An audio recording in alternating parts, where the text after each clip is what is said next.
ഇന്ന് നമുക്ക് പച്ചമാങ്ങ വെച്ച് നല്ലൊരു പച്ചമാങ്ങ മിഠായി തയ്യാറാക്കാം. ഇതിനായിട്ട് ഒരു മാങ്ങ തൊലി കളഞ്ഞ് ചെറിയ പീസുകളായി അരിഞ്ഞ് മിക്സി ജാറിലേക്ക് ഇട്ട് 1/4 കപ്പ് വെള്ളം കൂടി ഒഴിച്ച് നന്നായി അരച്ചെടുക്കാം. ഇനി നമുക്കിതൊരു ചെറിയ അരിപ്പയിലൂടെ അരിച്ചെടുത്ത് ഇത് അങ്ങനെ തന്നെ 20 മിനിറ്റ് റെസ്റ്റ് ചെയ്യാൻ വെക്കാം.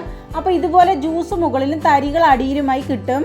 ഇനി പാനിലേക്ക് 1/4 കപ്പ് പഞ്ചസാരയും 1/2 കപ്പ് വെള്ളം ഒഴിച്ചു കൊടുക്കാം. പഞ്ചസാര മെൽറ്റായി കഴിഞ്ഞാൽ ഗ്ലാസ്സിലെ മേൽഭാഗത്തുള്ള ജ്യൂസ് മാത്രം ഒഴിച്ചു കൊടുക്കാം.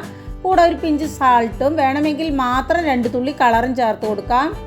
നല്ല കട്ടിയുള്ള ഒരു നൂൽ പരുവമാവുമ്പോൾ ഗ്യാസ് ഓഫാക്കി 1 മിനിറ്റ് വെയിറ്റ് ചെയ്ത ശേഷം ഇതുപോലുള്ള മോൾഡുകളിലേക്ക് ഒഴിച്ചു കൊടുത്ത് ഫ്രിഡ്ജിൽ 1/2 മണിക്കൂർ വെക്കാം. വെളിയിൽ വെച്ചാലും മതി.